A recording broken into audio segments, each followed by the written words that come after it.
Heroes, villains,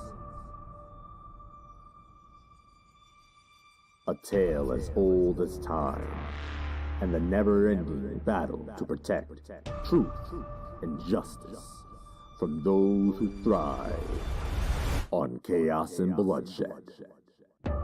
Come with us as we peel back the mask on your beloved Crusaders of Light and dive deep into the dark and twisted abyss of your most feared and hated harbingers of doom.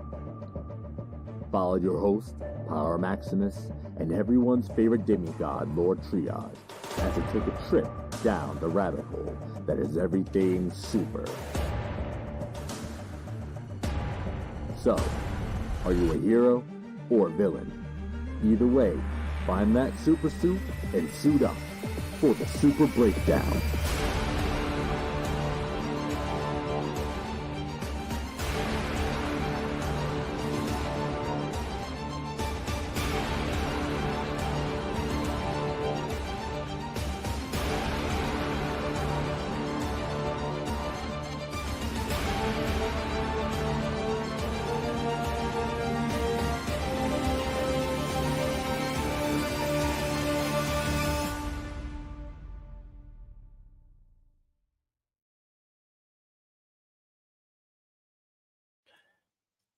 Hello there. Welcome back to the Super Breakdown. We had a great episode for y'all this weekend. I go by Reverend Power Maximus. This Deacon Lord Triage right here on to my side now. Now, I bet y'all wondering why we are gathered here today. We are gathered here today to talk about the life and the death of Sony Entertainment's Venom trilogy. Amen. Yes, Lord. Was it a good run? Did it have a good life? Maybe not. Will it go on to do great things? The world may never know. But as they approach the last dance, yes, Lord, all will be revealed. So join us today as we go along this journey from the beginnings of the life to the endings of the lives. And hopefully, just hopefully, with the power of the Lord's help, they can too be redeemed from the sins and atrocities that they are possibly about to make.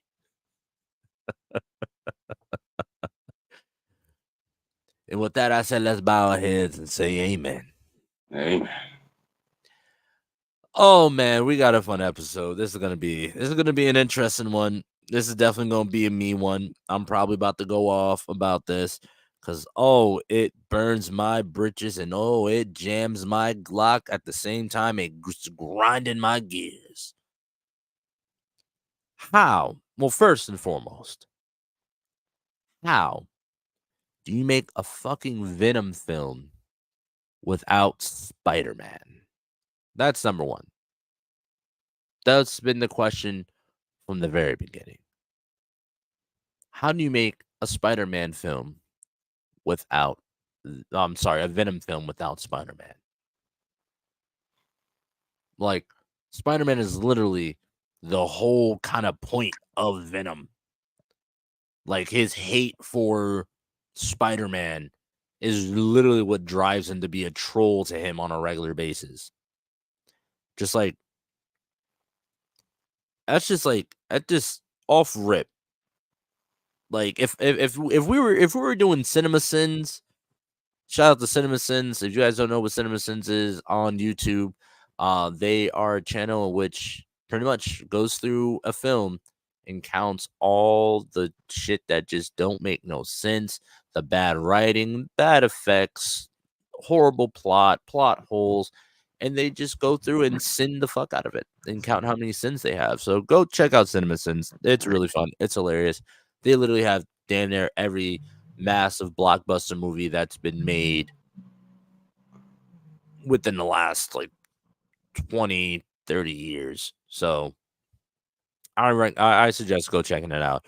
But yeah, if we were Cinema Sins, like that would be its first sin for me. That would be the first sin. Like, how do you make a Spider-Man movie? I'm sorry, a Venom movie without Spider-Man. Secondly, the second sin is just the poor writing. The poor writing on these films is so goddamn bothersome. So damn bothersome. And now we're talking from the beginning to the end because like all right, Triage, what was your take on the first Venom movie? How did you feel about the first Venom movie? It was laughable. I mean, I feel like they had a. I don't know, man, because I love Tom Hardy. I like the angle. I thought the CGI was cool. It's like the banter back and forth was funny, but it's like it was. I I kept waiting for it to get a certain level of serious, and it never did. And I think that's what hurt the movie. And then the whole thing was that the symbiote is supposed to take whatever you are and enhance it. So Riot being this massive monster who was also dangerous, who could put quote unquote Venom in place, didn't really register because it's like you see the guy that Riot's bonded to, and I'm like, okay. Yeah. And then the other thing also is that they took it so much that the symbiote was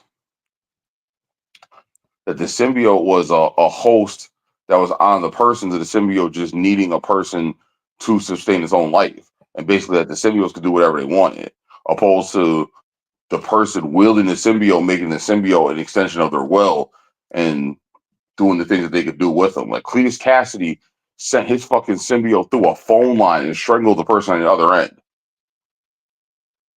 Mm-hmm.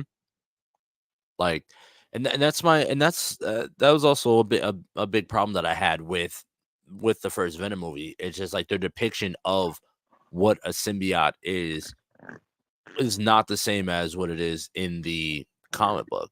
A symbiote needs a living being in order to survive. Like it's a symbiotic relationship. It's literally that the user, they get benefits from the venom as well, although it does degrade them over time. But the symbiote also gets life force and stuff like that. The wielder gets all these incredible powers, super strong, super fast, all this shit, bulletproof, all this shit, and then so but it's not really put as that. It's more of I feel like it's like a handshake agreement.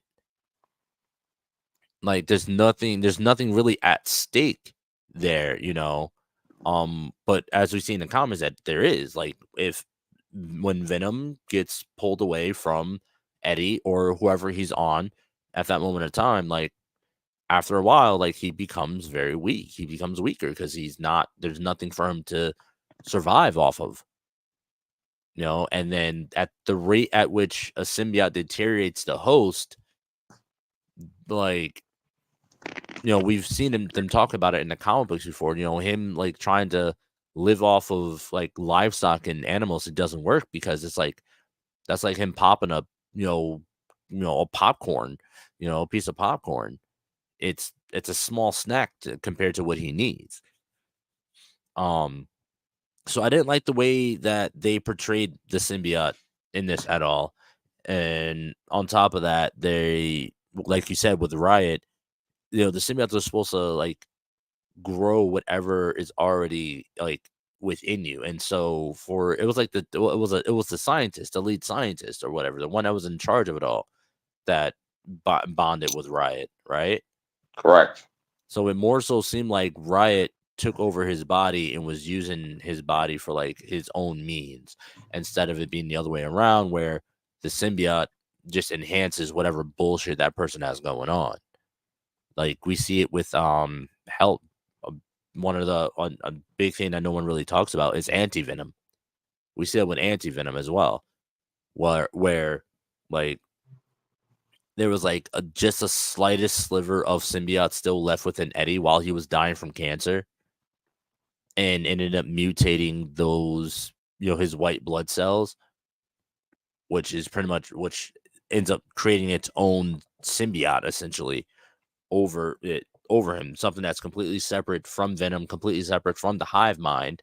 And that's another thing I also want to talk about throughout this as well.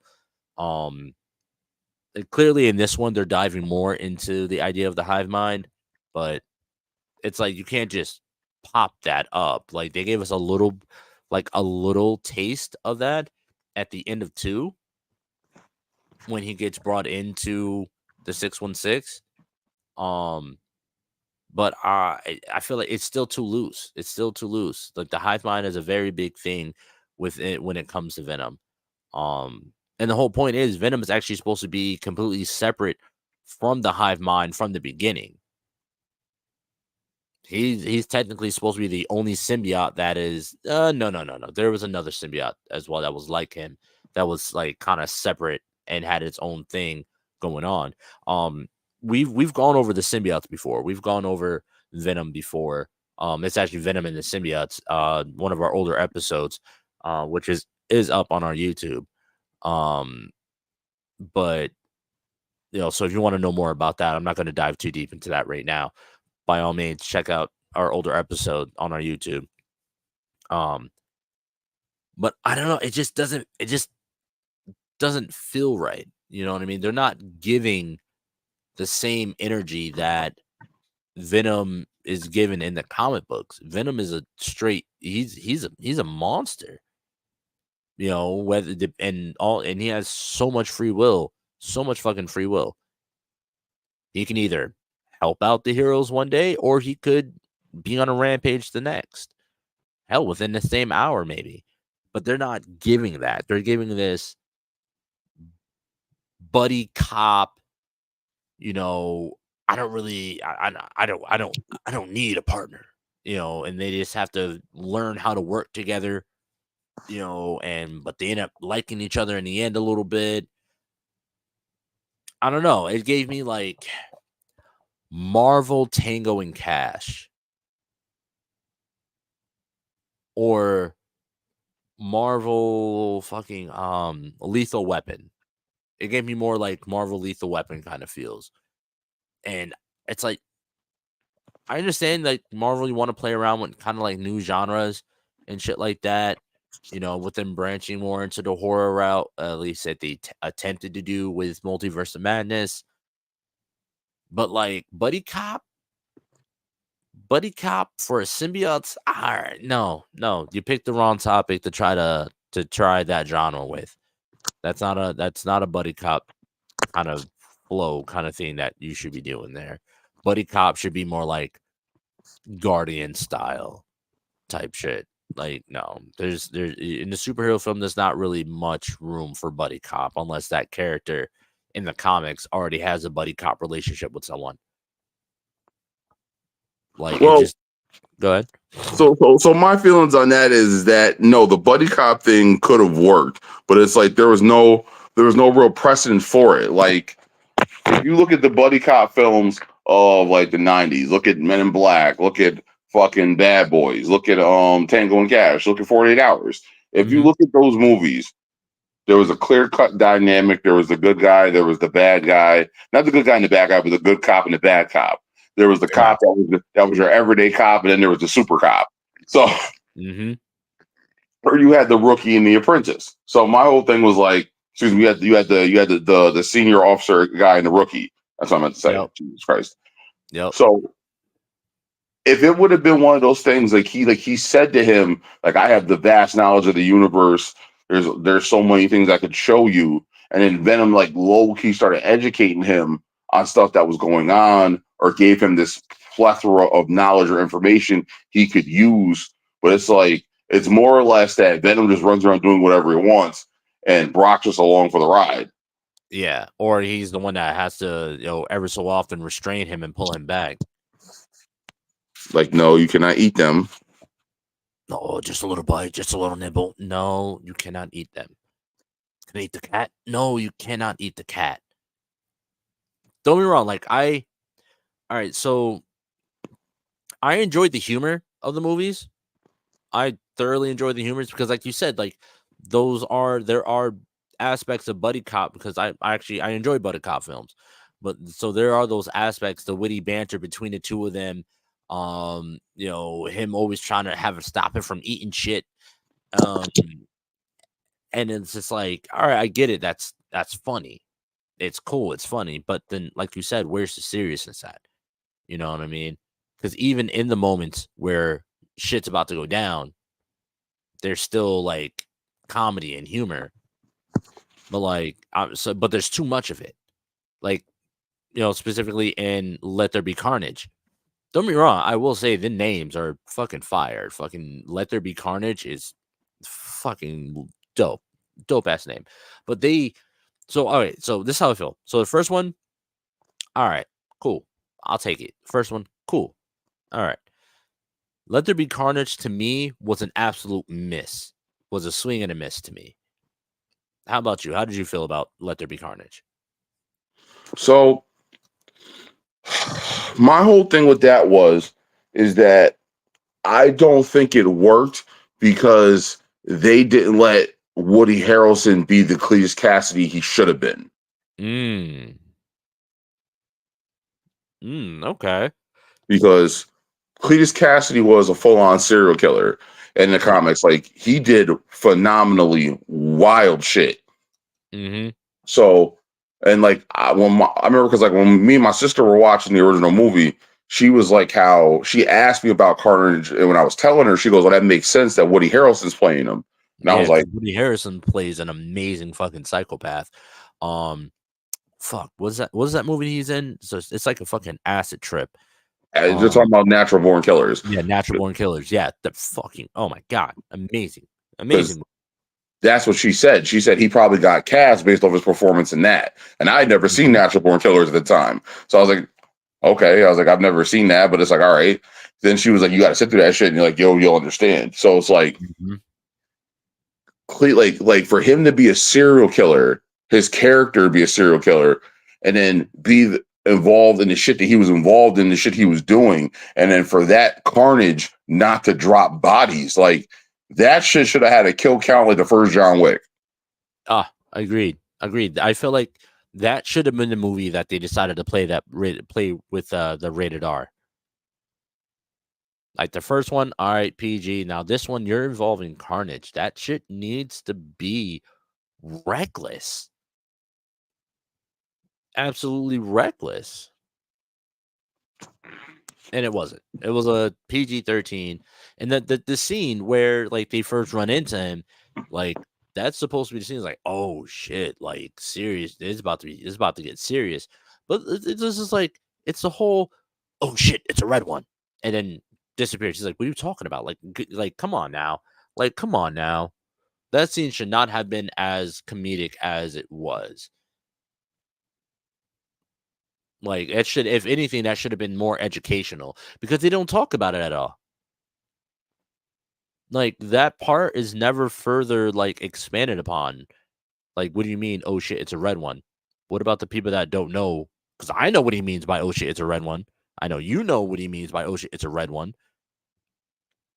Because red symbiotes are, like, in the comic books are, like, they were like, even though the symbiotes were bad, like, they didn't fuck with the red ones. They knew the red ones had, like, there was something wrong with them, and which made them just uncontrollable. So yeah, so the people to us who know, we know what he means by, oh shit, it's a red one. It means shit's about to get heavy, right?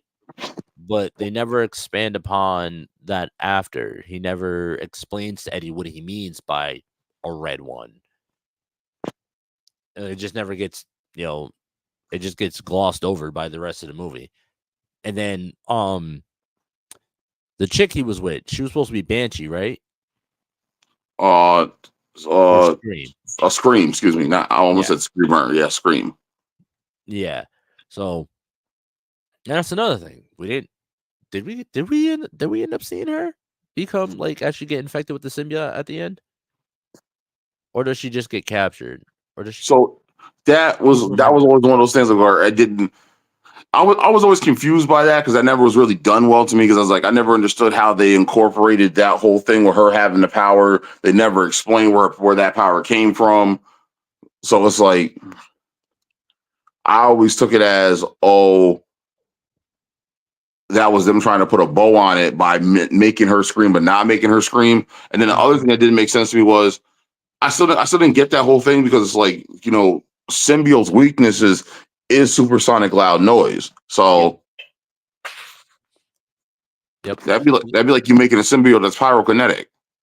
Yep. Well, that was supposed to be a part of the whole point of with Scream in general. She's one of the very, very few symbiotes that are immune to the sonic noise. I don't know Scream's backstory specifically. I'm pretty sure we touched on the topic of Scream in the first episode we did about Venom. Pretty sure we did. But so I don't know. But the way they were portraying in this, that's another thing about that throws me off is like we don't see anybody else with powers. We don't see anyone else with powers in the first movie. In the second movie, and we're probably not going to see anyone else with powers in the third movie. But so she was the first one that was essentially a metahuman. She was a metahuman. I was going to put it that way, and because they broke out of let me see here. They broke out of Bloodhaven, I believe it was. But let's take a quick break. We're gonna come back because the last episode we didn't run our sponsors properly. This episode we will. We're just gonna take a quick break, real quick. Run our sponsors. We got amazing people doing some amazing things in the podcast universe, within the Blurred universe as well. So let's hear what they had to say.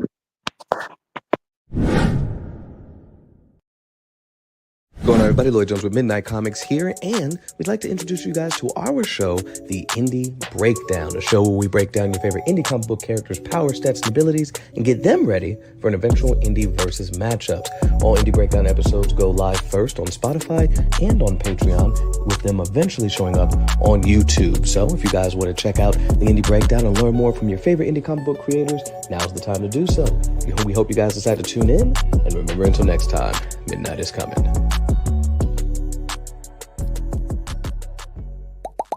Hi, I go by Lady Mandalore, the creator of Roomful of Blurs. Do you have a whiteboard in your room? Do people get a glazed over look in their eye when you start to explain things to them?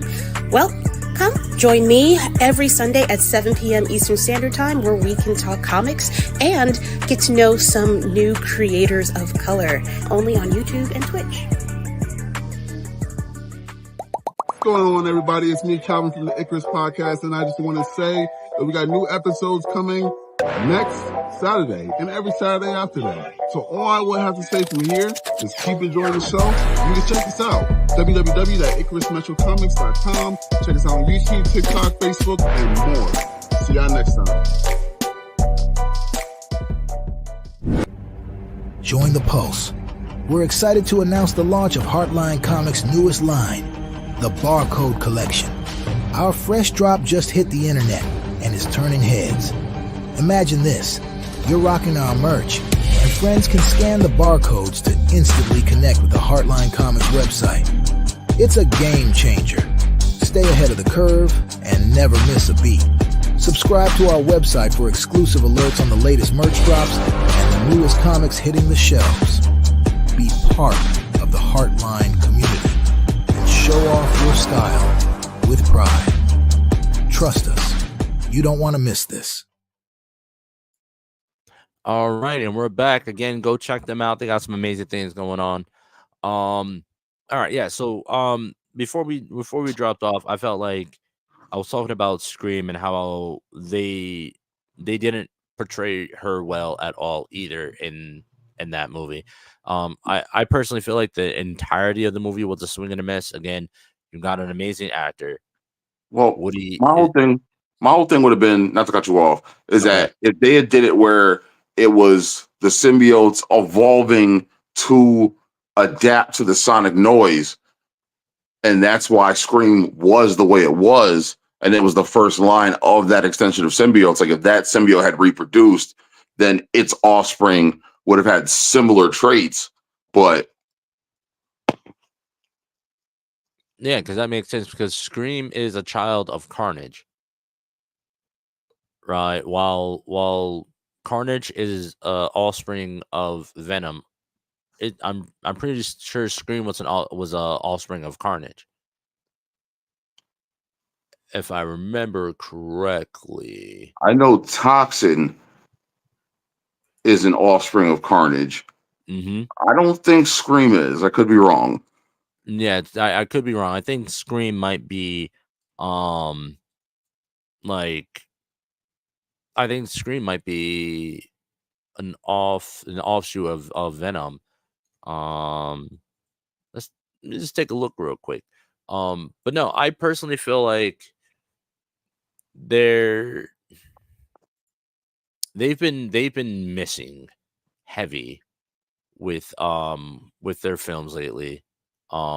Mostly mostly Sony. Like Marvel's had some misses too, but mostly Sony. So yeah, so Scream is essentially Carnage's sister. So from Venom we have Carnage, Scream, Lasher, we have Phage, Agony, and Riot. Now Carnage, it's Toxin, Scorn, and Raz. And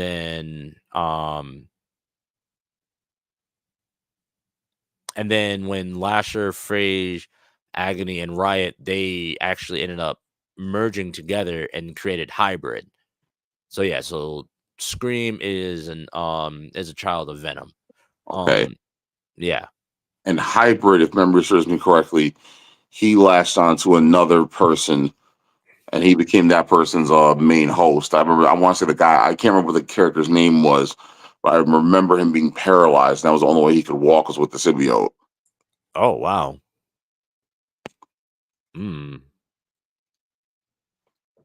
Let's see. But yeah, there's just the symbiotes have so much. There's just so much backstory with them, and they're just rushing through it. They're just rushing through it so fast that like they're not even giving full details or backstories or even any kind of like understanding of who the characters are and why they are. So it's just been it's just been a really rough ride to watch. And I've said this countless episodes. Like Venom is one of my favorite characters in Marvel. One of my favorite characters. Just because of his potential. His potential is ridiculous because symbiotes, they retain the DNA of any and all past hosts. He literally essentially has the power of every hero or villain he's ever been attached to in his genetic code. And there is a storyline where he actually taps into all that and uses all those powers and abilities to make his own kind of Earth and shit and repopulate life and everything. Like he's a ridiculous ass character, but like they're not really giving him any kind of nuance or backstory at all. He's kind of just like they're both kind of just like along for the ride and just like rolling with the punches of life. You know what I mean? Everything that kind of gets thrown at them. They have no objective. Like Riot was trying to create an alien invasion, which got pretty much put to a stop. So he was going to bring more symbiotes from planet Earth, from their home world to planet Earth. And then Carnage basically was just going to go on a killing spree, which never really got off the ground. And then it's like, then from what we're seeing from the new trailer, you know, we've got people who are being sent here by Knull, or because Knull wants to reincorporate the Venom symbiote back into the hive. And that's another thing too that bothers the shit out of me, is that all the symbiotes have names. Mm-hmm. So like the Venom symbiote took its name from something it said. Well, again, when they're first born, they pick their names, really. You know what I mean? And that's kind of like what they've been going with throughout this, because with Riot, that was actually weird. Actually, with Riot, that situation was that was different, because like Venom is the first one that calls him Riot. Right. So like the Venom symbiote's whole thing was, it said after it bonded with Eddie Brock that once he confronted Spider-Man, he said to Spider-Man that to you we're poison. That's why we call ourselves Venom. Mm-hmm. Yeah, that's weird. And then with Carnage, I don't even remember how he got his name. Or no. I feel he had wrote it on his wall, "Let there be carnage," and that's when he looked at it, because he was planning to do some wild shit when he got out, and so he's like, "There's going to be carnage. Let there be carnage. Let there be carnage." And so he took the name from that. But with Riot, he called him Riot off rip. And now we will see Toxin in this third film. They did show Toxin in the press releases and shit like that. Plus, Toxin he's the one that the detective from number 2. I forget the actual character's name. But the detective or whatever from 2, he's Toxin. Because at the end of 2, he has he's wrapped up with venom tendrils, and then his eyes glow, signifying that he's been, taken over. Yes. But yeah, so in this one, he is he's trapped by this by the people that are hunting Venom down. So here's another thing with this promo, and this is what I find fucked up about this promo. Because here's one thing. I feel like if you want people to come see a movie, you're not supposed to give too much away in the promo. Okay. You're not supposed to give too much away in the promo. Because it's like, at this point, it's like, what's the point of watching the movie? You just told me how it ends. And with this, we're seeing these people hunting down Venom and shit like that. And it tweaks me, because it's like, they tell you that these people are actually the good guys in the trailer. We shouldn't have known that yet. We should have found that out, while watching the movie. We shouldn't even have known that Knull was a part of the movie until we actually watched the movie. Because now look at it. If they would have kept that shit quiet, people would have just went and saw the movie. And then probably would have been pissed after the fact. But now, off rip, you got people that are overly pissed off about the movie who are probably not going to go see the movie now, because the real fans know who Knull is. They know what Knull is. Knull is a cosmic threat. Knull is a cosmic fucking threat. Literally, I have the book sitting in front of me right now. It literally takes every hero on Earth to even just hold him off until Eddie and Venom can figure out how to take him out. Just to hold him off. And they did a really bad job at it. Like, they're all taken out and or taken over. Majority of them are taken out and taken over within, like, the fucking first hour to 2 hours of the battle with him. Like, literally, the Fantastic Four, they had multiple groups of Avengers. They had the Guardians of the Galaxy came from deep space to try to help. Fucking who else? The X-Men. They fucking Knull wiped the floor with the X-Men real fucking quick. That actually doesn't shock me. Yeah, he wiped the floor with them real fast. The only one that he didn't that gave him a fight is the Queen herself, Storm. She's the only one that really held off until like she was one of the last X-Men taken over, because her and Thor, because they end up realizing that her lightning and electricity is able to disrupt the hive mind. And that's when we end up finding out that the fucking even Miles Morales is a big part of this. He was actually part of the start of this storyline, where actually him and Venom end up teaming up to take out the fucking Venomized dragon. And he fucking hates symbiotes. Mm-hmm. Yep.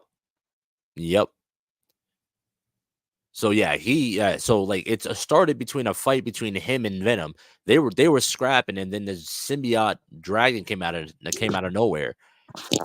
And then Miles was like, "Really, you can't fight me 1-on-1? You got to bring a dragon to it?" He's like, "That's not mine. I'm not with him. He's not with me. What the?" And so they end up having to team up together, and then you find out that Miles, his Venom strikes, his bioelectricity is able to disrupt the Venom symbiotes, which is why Miles and Venom have such a nasty relationship, because Miles, unlike Peter, Miles can really put that work on him real fast. Peter stays struggling fighting Venom. Every time they have an encounter, it's a struggle. Hold on, wait a minute. So do you know what happened with Miles' mom?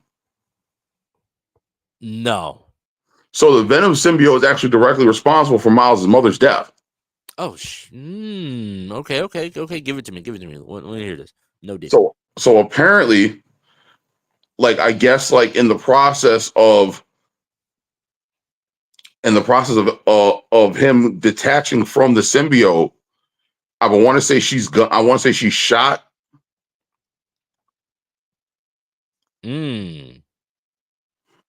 Because she was trying to reason with him to get the symbiote off of his body.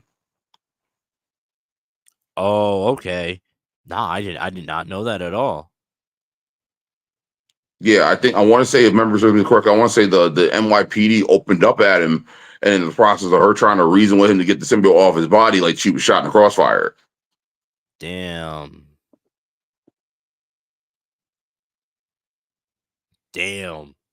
All right, so now that makes sense. That definitely makes sense why when he first runs into Venom, he's like, "I'm taking your head off." Because that's one thing that we've learned about Miles. He's not as cool-headed as Peter is, because clearly, one, he's younger than Peter was when he first, started. And at the same time, like, I feel like Miles got way more shit on his plate than Peter did when he first started. Like, Peter, he lost Uncle Ben. That's the only person he had lost when he first started, was Uncle Ben. But Miles, like, he's still technically just starting. He's still young. Lost his father, his uncle, and his mother. He literally got nobody left. So yeah, so he's a bit of a hothead, major hothead.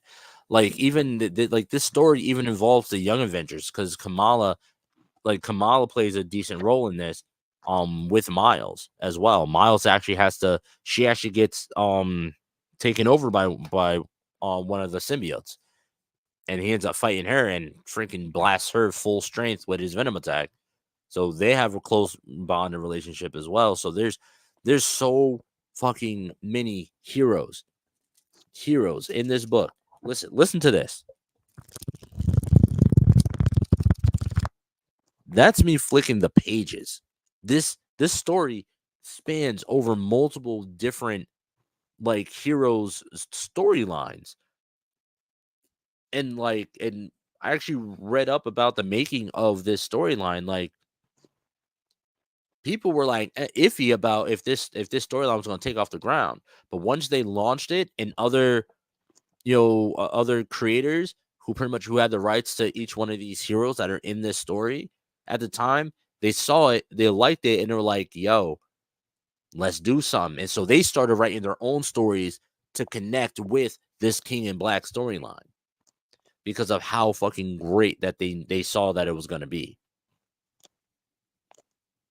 And then you want to give literally the most powerful fucking being within Marvel, one of the most within the last 10 years.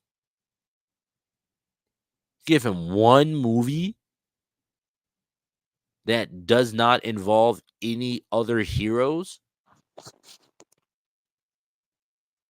Like, you got to be out of your fucking mind. Like, it's not going to work. It's not going to work unless they have written their own kind of like story for Knull. It's not going to work. It's not going to work. Or they've dumbed him the fuck down. Yeah, that's the only way. That's the only fucking way you can do it. This man single-handedly severed the head of a Celestial with ease. With ease.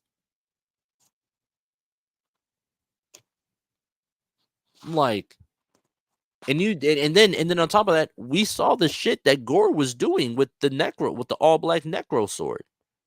Yeah. For those of you who don't know, the travesty that was Thor: Love and Thunder, right? Which again also pisses me off because Gore the God Butcher is a really, really, really, really wicked storyline. It's super gory, no pun intended. And it's actually a part of the Unworthy Thor storyline.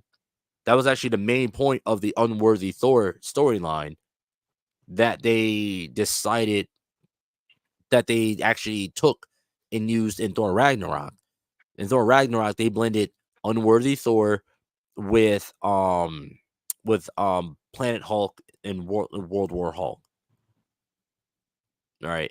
That's what they did. They took those two storylines and mushed them together to make Ragnarok. Then took the concept of Gore, the God Butcher, from Unworthy Thor, and then made this Love and Thunder storyline to kind of wrap. All this movie was just to wrap up the bullshit that they pulled with Jane and Thor. That shit made no sense. That's all that was, just to wrap that up. But the sword that Gore uses in that film is the all-black Necro sword of Knull that literally has the power to decapitate Celestials. Right? But here's another thing as well. What I end up learning is that the all-black Necro sword is also the ebony blade that the Black Knight wields. Who is played by by Kit Harington, the one from Game of Thrones. Jon Snow. And now I'm like, all right, I see that, when you watch Eternals and you see that that post credit scene where he opens up the case, you see the sword, and then you see like the black liquid flowing on the sword, and it's like calling to him, and I'm like, I fucking love it. Hell yeah, not to mention Mahershala Ali's blade talking in the background. Are you really ready for that level of darkness that you're about to whatever he said? But I was like, all right, cool. They're building in to bring in the symbiotes and bring in Knull. I hope they do it right. And then you see, the Necro sword, and actually the being that was laying there dead on the planet was actually Knull. It's supposed to be Knull because in a final battle between Knull and, part of me wants to say Adam Warlock, but I'm not 100% sure. But yeah, there was a battle between Knull and someone else, and Knull loses and gets thrown down onto a planet where his sword is left. And that is where Gore, after being exiled, this is not going through his hardships, whatever, he finds the sword. And he takes it, and it calls to him, and that's what he ends up using to kill the gods. But now I want to know how they're going to do it. How are they going to do it with this? Because yes, there's a whole time like Knull wasn't really dead. He was just like pretty much damn near dead. And so he ends up regenerating, gets back to his planet. What the fuck is the name of the planet? It starts with a K. And it ends with Tar. Clintar. Clintar. Yep, Clintar. And and he sits there and he rebuilds his empire and he rebuilds himself. But this, and like, I can't remember the reason why he wanted Eddie in a comic book. But it's because he knew that Eddie, well, one, Venom had separated from the symbiote hive mind, and he wanted to get him back in because he was very possessive of his symbiote, of all his symbiote. Everyone needed to be accounted for. They all are part of the hive mind. This and that and the third. Now here's the shit. Nick Fury and Wolverine knew about the symbiotes well before they even became popularized in the storyline. That I believe. Because that goes into the whole Weapon 1, or was it Captain America? Weapon 1. Yeah, that goes into the whole Weapon 1 kind of topic. Well, that's another big thing too that bothers the shit out of me with the MCU, because Nick Fury is low key a bit of a scumbag, and it's like low key where, like a high key scumbag. From the shit he pulls off to the stuff he did, like if you've watched the original Avengers movie, like where he's having that talk with the council, and the council sends the nuke to blow up the island of Manhattan, Nick Fury would have been the guy to send the nuke. He'd have been that guy. Mm-hmm. Like he's basically the Marvel equivalent of Amanda Waller, and it's like, yes. And as you've seen with Viola Davis is Amanda Waller, she's with the shits. So it's like, but so is Nick Fury. So it's like I don't think they portrayed that well at all, because it's like they do it so he's compartmentalizing information. That way, no one can rise up and do this and do that, and that way, no one can be the true bad guy because no one has all the answers. But he knows what he's doing, man. Yeah. Yep. Absolutely, he does. Absolutely, he does. And the whole point was he wanted to keep the symbiote secret because he wanted to use the symbiotes to create, super soldiers. Because he saw what it had done to the soldiers that the symbiotes had taken over.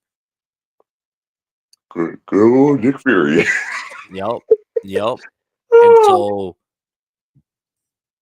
it was actually thanks to Wolverine that one lowly symbiote survived the whole encounter, because kind of find out Nick Fury was actually what did it call the LMD?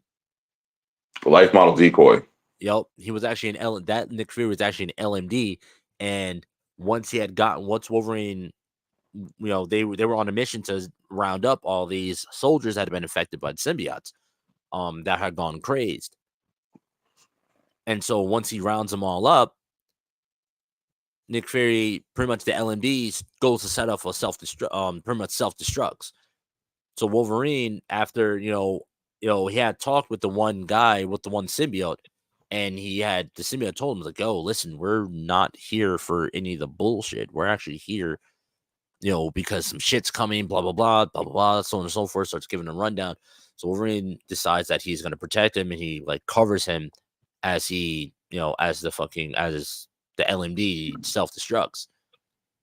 But all that came from the weapons lab, because they had a frozen necro dragon inside a giant ass block of ice within the Weapon 1 thing. So before they came up with the super soldier serum, they were working on that, trying to use that as for the super soldiers.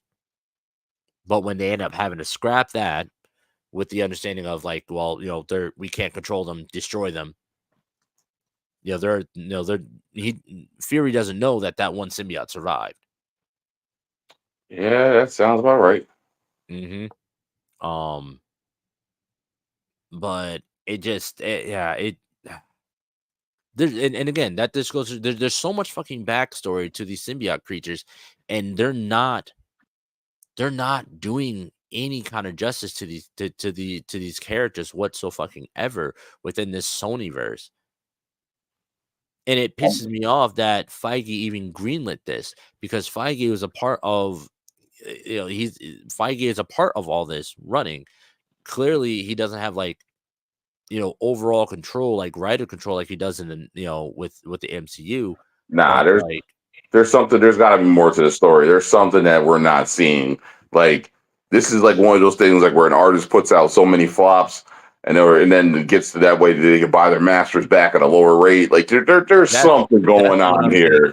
That's what I'm thinking. I think they're intentionally trying to run the Venom series into the ground, the same way they ran Morbius into the ground, just so they can bring the rights back.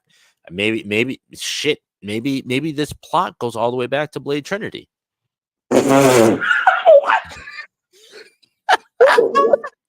What in the Titanic didn't sink theory are you talking about, nigga? Bro, Blade Trinity was we can all agree was not great, right? But how do you go from Blade 2 being one of the best out of the trilogy to what Blade Trinity was? The first Blade, great. It set it off. Blade 2, I thought Blade 2 was better than the first Blade movie. Listen, man, them Reapers were different. And just like the plot and the story behind it was way better than the first one. Not saying the first one was bad by no means. But then you go from that to Blade Trinity. But that's one. And what was the company that produced Blade? Oh, here we go. Back. New Line Cinema. Right? Oh God! But who owns New Line Cinema? Fox own New Line Cinema. But this is also one of those moments where I'm going to go. You got to remember but that whole thing goes against the source material, and it's like the only people who really get upset with that are the people who truly know the material, or the people who actually know the character. For example, like look at the Nolan Batman series. Overall, if you had to rate that 1 through 10, what would you rate it? For me, it'll be about 7 or 8 for me. Right? Yeah. Only because I didn't like Bell's portrayal of Batman. Now, see, my whole thing is like, he was the believable Bruce Wayne. He drove the fancy car. He showed up with all the models. He had the carefree attitude, spend his money frivolously. So he was a real world playboy. So people could easily relate to him. Yeah. So it's like, but all the other depictions of Bruce Wayne you've seen have not been that. Not at all. You know, Bruce Wayne had money, but Bruce Wayne wasn't on that level of fuck it. Yeah. Yeah. So unless he needed to be to get the information that he needed, unless it was a part of the mission. Right. And then like you said, and like I love the way you put that, unless it's a part of the mission. So like the whole thing is that there is nothing more important than the mission. Mm-hmm. Nothing. So it's like he frequently says that a lot in new material. I never joke about the mission. There's nothing more important than the mission. The mission has to go on because the war on crime will never stop. So the whole thing always is that if that was his driving force, him finding a life beyond Batman completely goes against the character. Yep. Like, oh, you were supposed to put this away. You were supposed to put the cow down. You were supposed to find a life beyond this. That completely goes against the character. Yeah, absolutely. So absolutely. We all know the infamous scene from the movie. Like, oh, you guys think you're ready to roll with this? Look at you, your children. Look at the way you dress. He's like, what is this? What is that? Fuck you. So this is a fucking game? Think it's a fucking sitcom? Like, you think you call that tactical? Like, that whole scene right there spoke volumes for the movie. So it's like, It did. Like, once again, I get that they wanted to interject more humor or do this or do that, but it's like the shit he said and did was already humorous. Yeah, absolutely. He already has, even in the comic books, he's witty. He has those witty comebacks. He's a shit talker, but clearly not like Spider-Man kind of like, cracking jokes. No, like when he says some shit, it was because some, just another motherfucker trying to ice skate uphill. There's these witty quotes that inject that bit of humor, but it's serious humor. It's this is a strong black man that knows what the fuck he's doing. And like the same thing with the blood pack. The whole that whole scene where he's fucking with what's his name? Ron Perlman's character. Yeah, I can't remember his name. They all had names, and I don't remember none of them. But yeah, like the whole thing, like he's playing with it. Really? Y'all think just because you're vampires, you know how to hunt vampires? And the whole thing with the you're talking about the scene where he's flipping the silver spike around. Smack. See, you wasn't ready for that. Smack. Wasn't ready for that. You know what I'm saying? So, but like it fits the character, and then and that's something that they are missing, sorely missing when it comes to Venom. They're missing the character's personality from the comic books.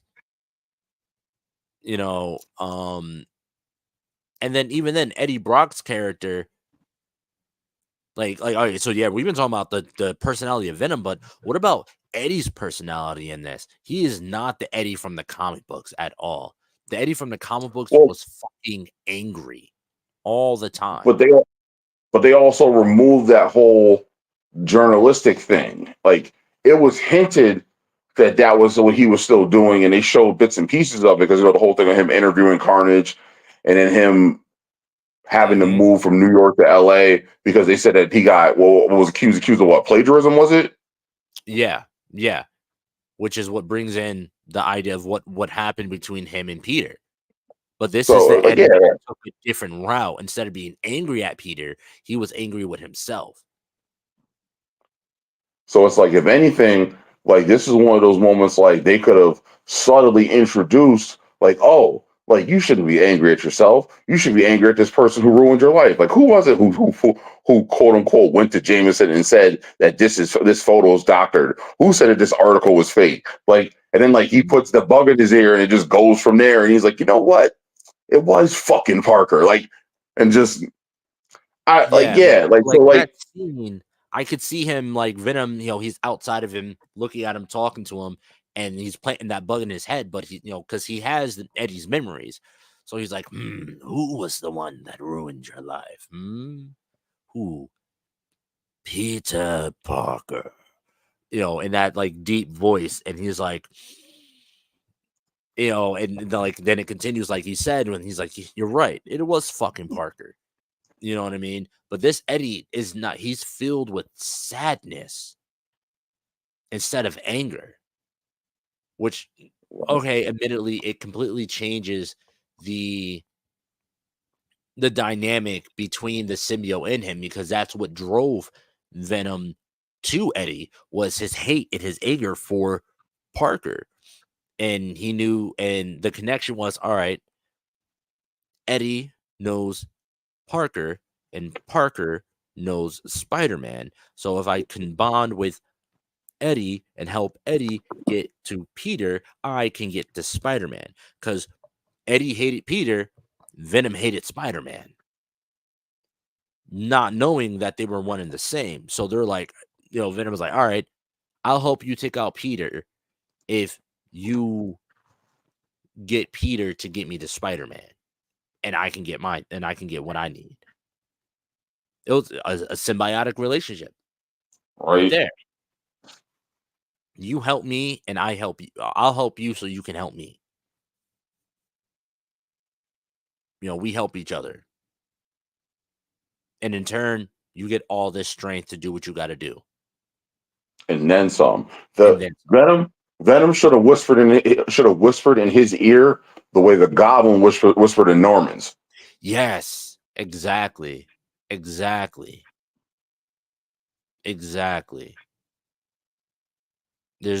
should have been a dual personality thing going on there. But I'll tell you what, how about we go back to New York? How about we take out this Jameson? How about we take out this Parker? Hell, if you want, we can burn the Bugle to the ground. It should have been that, and it wasn't. It wasn't. Not at all. Then at the end of the first one, we find out that Eddie's sick and he's dying, and so he needs Venom at this point to pretty much fucking survive because he has like a tumor in his brain or some shit like that.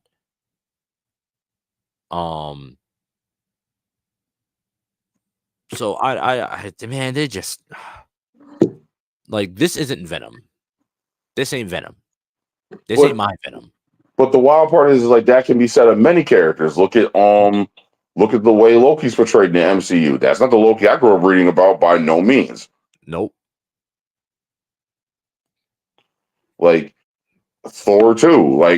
It's like that with a lot of the characters. They've made it so the characters are more mainstream or more mainstream friendly, opposed to them being the clean cut versions of them that they were, or the multi-dimensional versions of them that they were. For example, everyone knows who my favorite comic book character is. Mm-hmm. It hands down the Joker. Anyone who knows me knows that. Mm-hmm. So I always say there's no bad portrayal of his character. There's just different people who focus on different aspects of his personality. Mm-hmm. It's like Leto is the mob boss. Jack Nicholson's the flamboyant gangster. Joaquin Phoenix is the failed comedian. Ledger's the raving anarchist. I'll even give my homeboy from Gotham a shout out, because like him playing the maniac version of him that just wanted to pillage and murder and laugh hysterically. Like, well, even then, no, he played all three versions of him. You are right. Yep. So he played all three. So like my whole thing with that is that I don't feel like I see a bad performance. I just see different aspects of his personality, because he's all of those things and none of those things. Mm-hmm. So it's like it all just depends on the dynamic of what the universe is he's trying to fit into.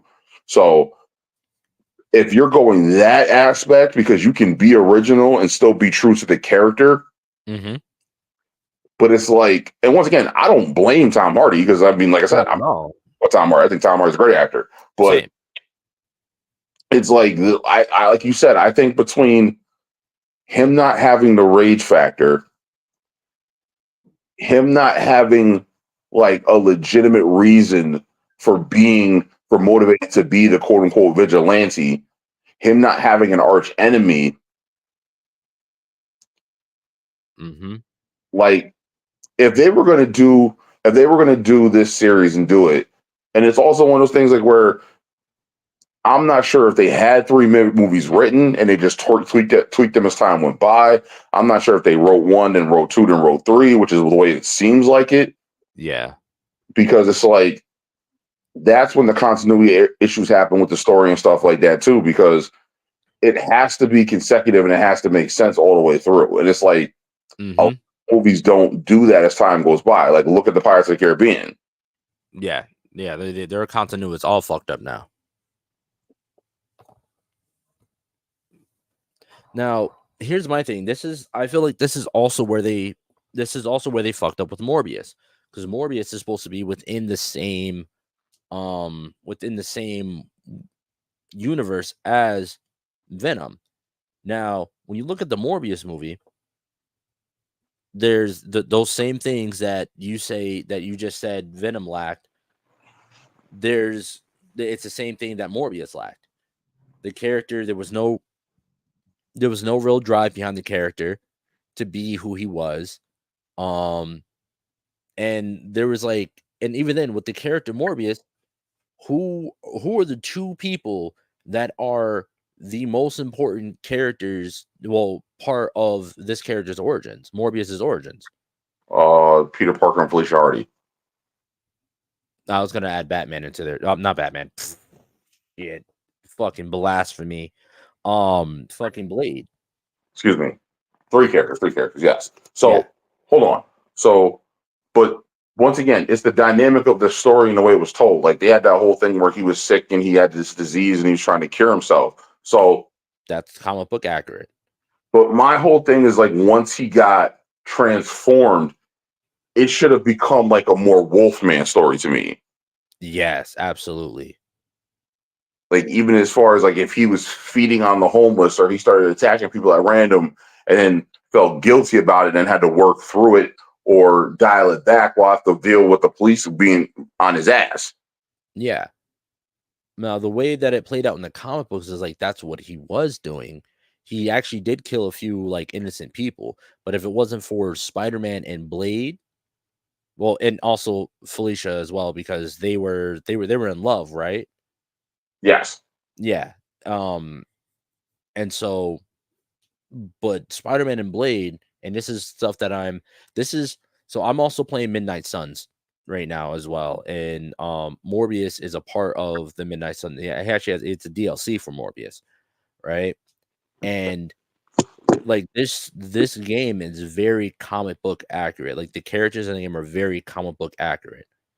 And there's a whole part where you're going through Morbius's DLC because Venom's also in this game as well. I haven't gotten there yet, but like where there's a whole scene between Blade, Morbius, and Spider-Man, and they're talking, and he points out that if it wasn't for Blade and Spider-Man, he wouldn't have had given the strength to turn his life around and only feed on those who are like on feed on bad people.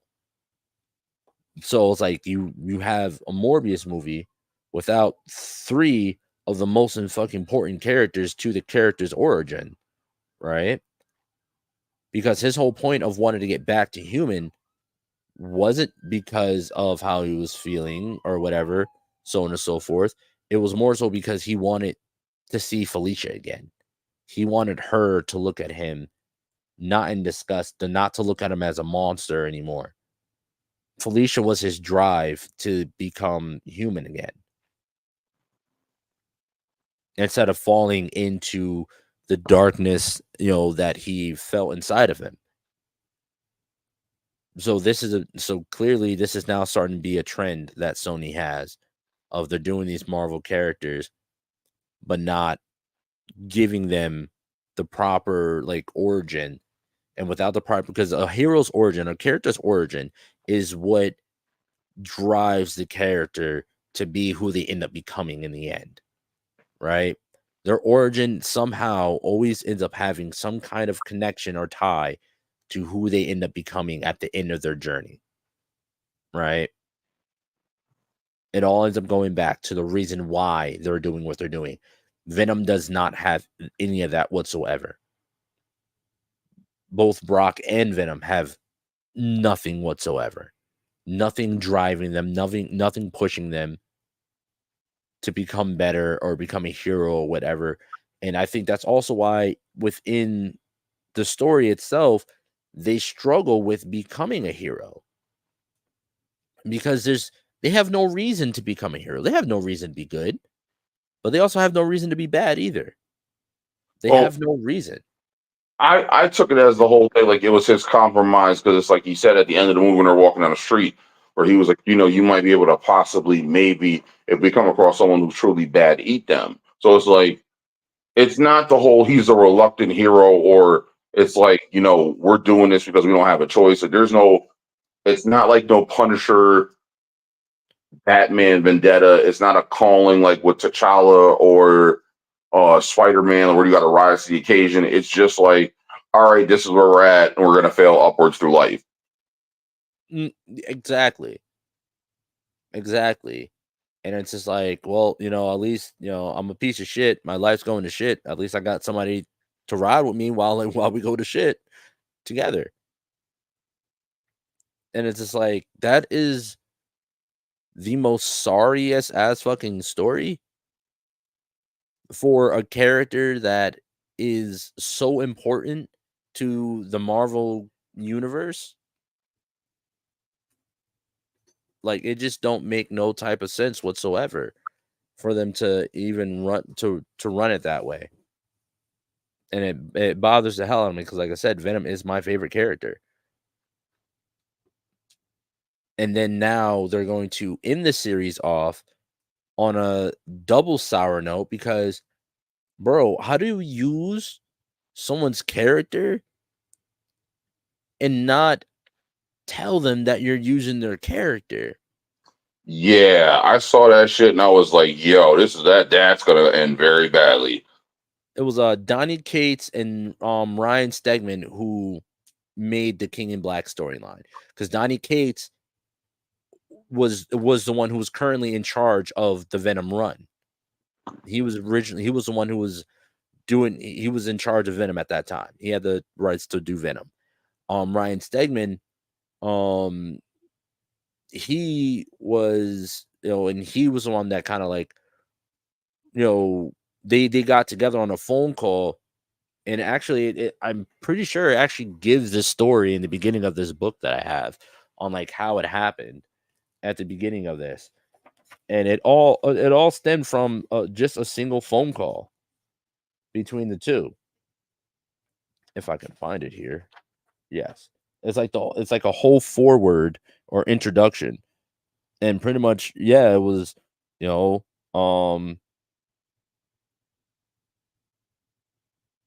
so pretty much Ryan Stegman, he took no, my bad. I'm sorry. Ryan was in charge of the run. He was just starting to run his run. Donnie Cates had the run before him. And so Donnie Cates ended up calling him. He's like, yo, I have this idea. Are you interested? And then they got together and started working it. Both Donnie Cates and Ryan Stegman found out that Knull was being used for this movie the day they dropped the final trailer.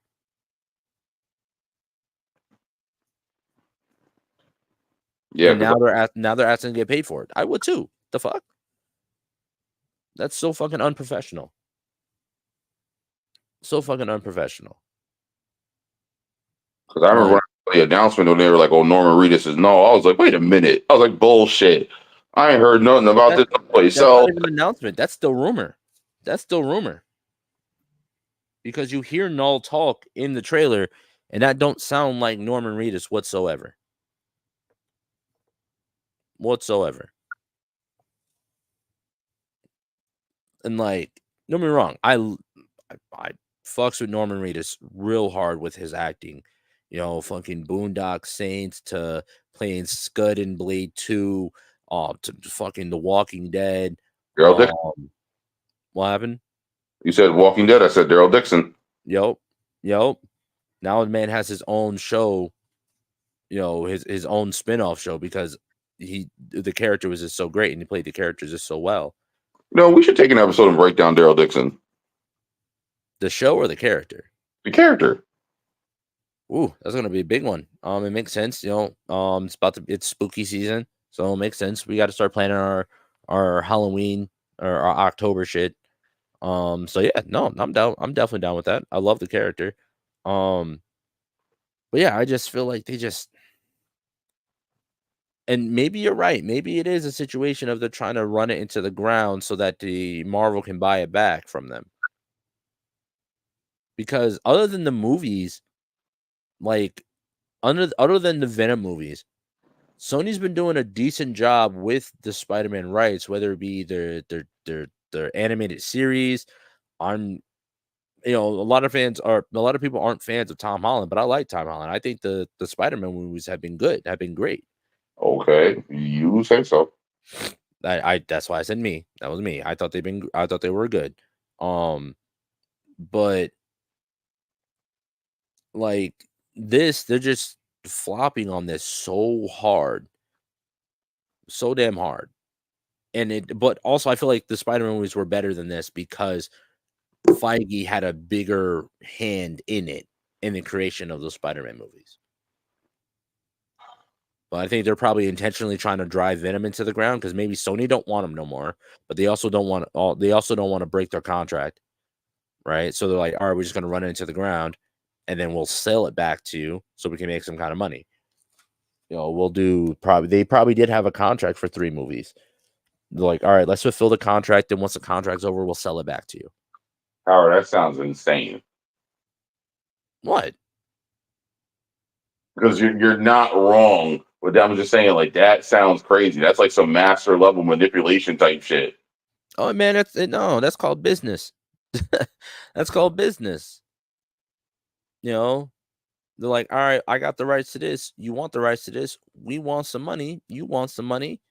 We actually really don't care about this character, but contractually, we gonna get what we want. We're gonna get we're gonna get our money's worth. We paid for these rights. We gonna make our money off these rights, and then you can have them back. But there's also a situation because Sony's probably also, because first off, Sony is notorious for not playing well with others. Yeah. In every aspect, whether it be from the gaming to to the movies, to they are notorious for not playing well with others. So I think there's also a possibility that Sony's also pissed at Marvel for the whole debacle with the last Spider-Man movie, with them pretty much forcing the hand of them pretty much having a stronger hold with Spider-Man. Yeah, because if Stan Lee's daughter hadn't spoken up on that movie might not have even got made. Exactly. So now Spider-Man initially was strictly a Sony character because they own the entirety of the rights except for the comic book rights of the character. They owned TV and movie publishing rights to the character. But Marvel's like, hey, y'all haven't done nothing with this character in a minute, and that's also part of the contracts too. It's like, like if you own the rights to this character, you have to continuously be using this character in order to retain the rights of this character. I think it's like a 10 years or something. It's usually like 10 years. If a character's likeness hasn't been used for 10 years, it reverts back to the original holder of the rights. And so that's what was about to happen. And then Marvel started pushing like, Spider-Man shit, Spider-Man movies, because they were about to end up losing the movie rights. And Sony didn't want that, so they're like, fuck it, whatever, we'll just we'll do something with the movies, whatever. But Marvel pushed for more Spider-Man movies. And Tom Holland actually talked about it. He's like, he wasn't even sure there was going to be another one. And it had to take him drunk crying on the phone call with Feige and someone else for them to do it. And if it wasn't for Tom Holland, there would be no more, there would only been those 2 Spider-Man movies. Mm. Yep. And so maybe they're trying to run Venom into the ground because, one, they probably don't want to deal with the character anymore. Marvel probably wants the character, but they're like, but Sony's being petty. They're like, no, we're just not going to give it to you. We're going to deface this before we give it to you. So then, like, pretty much the product is worth nothing to you, and you have to work hard to build the product back up. Who did they do that with? Fox did that with New Mutants and the X-Men. They try to drive the franchises into a hole, so that when Marvel got them, they had to work their asses off to build those characters back up, to get those characters back to a level where people are interested in them now again. I don't know. That's somebody dug their own hole with that. No, well, they were already hemorrhaging money. And that's why Disney stepped in. They're like, well, you have a lot of our characters. We want them back. So either you give us the characters back, or it looks like you're in a pretty deep financial hole. We'll just buy you.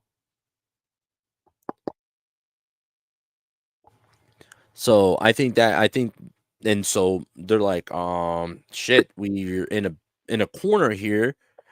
They're gonna end up buying us out. Fuck it. Let's just run all of our franchises into the ground. Fuck it. Just run them into the ground. And that's why, we took us so long to see Fantastic Four again. So long to see the X-Men again. Well, that's why it took so long for them even to incorporate mutants. I don't know. I just think there's a lot of moving pieces, and I think the way they focused on it so far has just not worked to the best advantage. Like, sometimes we all agree less is better. Like the whole thing with the X-Men, like with Wanda and Pietro, with them being the quote unquote enhanced. They had that shit right there. Because the artist said, like, did the Mind Stone truly give you your powers, or did it unlock the potential that was already there? And she was like, well, what do you mean? And she was like, you never once wondered maybe you were just different from the start? I don't know. I just feel like, I agree with you. There's probably something bigger behind this on a bigger business scale. I'm telling you, it has to be. They'll fuck around and trade Sony like ESPN or some shit. Like, yeah, and again, it just doesn't make sense. Like, from a writer's standpoint, it doesn't make sense to bring in a character this big, this fucking big, and not tell the writers and creators of the character. It's not like the character was already created and they just, ran with him. No, this is a character that was specifically created for the King in Black storyline. He did not exist before this storyline. And for you to bring him in to a film that's not even on that level of the character, all you're just asking for you're just asking for trouble. Especially if I can outright own said character. Oh yeah. Yeah. No, I just feel like they're just winging it at this point.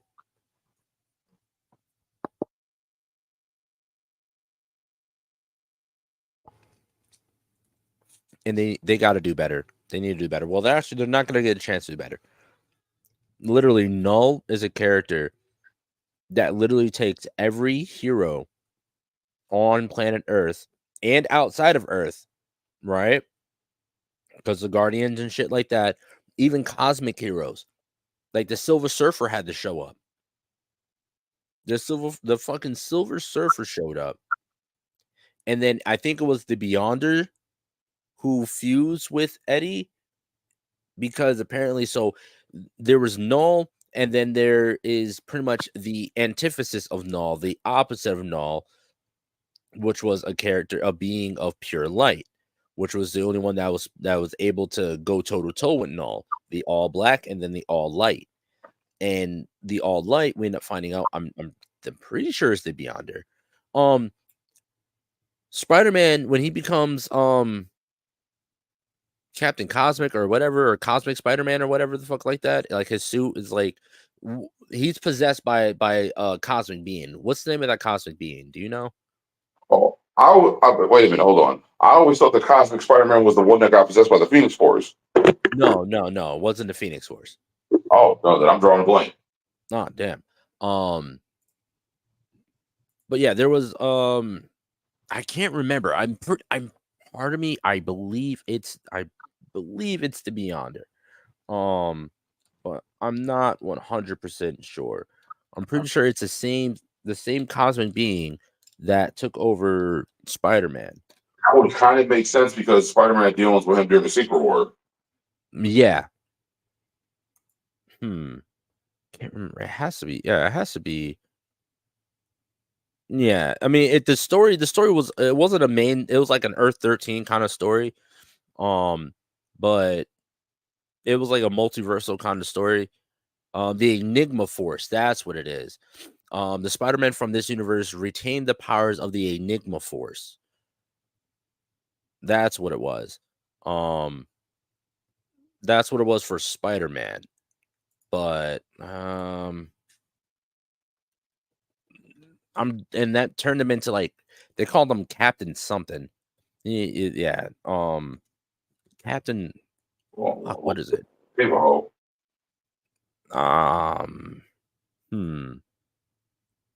But yeah, for that one, it was the Enigma Force. But this Enigma Force was, well, the force that took over Eddie was essentially like this force that was supposed to be the complete opposite of Knull. And thus the only thing that could disperse his, disperse his darkness. Yes, it was the Enigma Force. Yep. It is the Enigma Force. Yeah, so fucking Eddie gets imbued. It literally takes this cosmic being to fuse with Eddie and Venom to even stand a chance again. To even, and it was an absolute ass. Like Venom completely, like he washed the floor with Knull upon his comeback. Yet, literally, every other possible hero on Earth couldn't stand a fucking chance against Knull. Right? So you're telling me an Eddie Brock and Venom that have no other heroes in this world that we know of. They have not explored the cosmic route whatsoever. So for all we fucking know, the Enigma Force is non-existent in this universe. And the Enigma Force was literally the only thing in the comic books that made them strong enough to fight Knull. How is this going to work? Like fucking, like, just how is this going to work? It doesn't make sense to me whatsoever. And again, it pisses me off because Venom is one of my favorite characters. Like, and just to see the havoc that he wreaks, he's strong. He's so strong.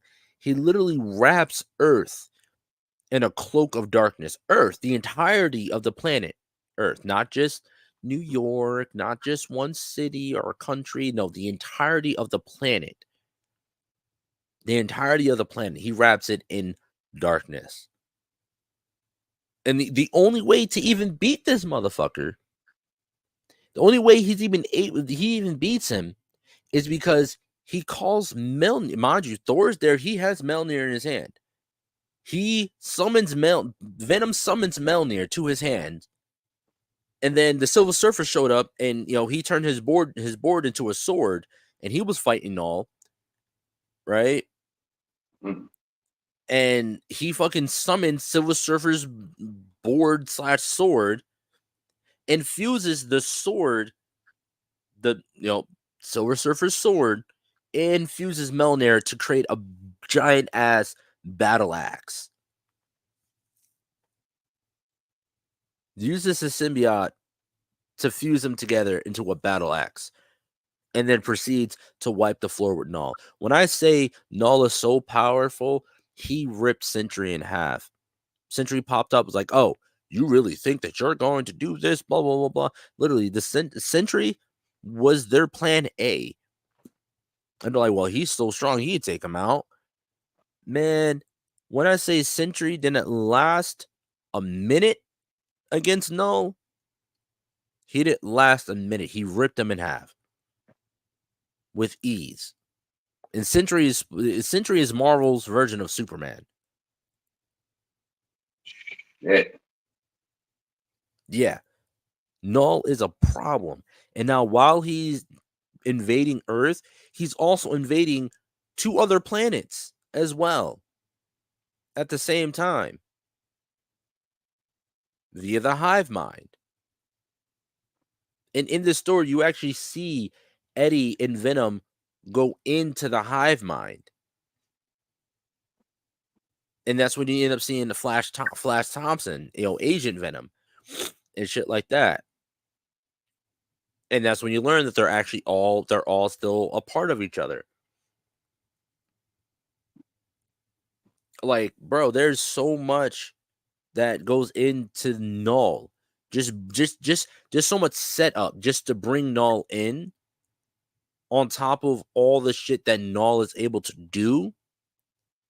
They're not. There's no fucking way, unless this movie is like 4 hours long, which I'm pretty sure it's not even going to hit 2. It might hit 2. Might just hit 2. They're not going to be able to bring this character in properly. They're going to do this character absolutely fucking dirty, and it's going to royally piss me off so fucking much. So fucking much.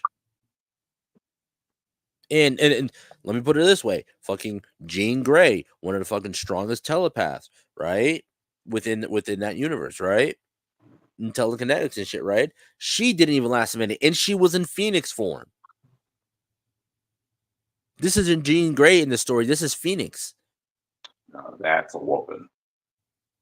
Yeah, and she barely lasted.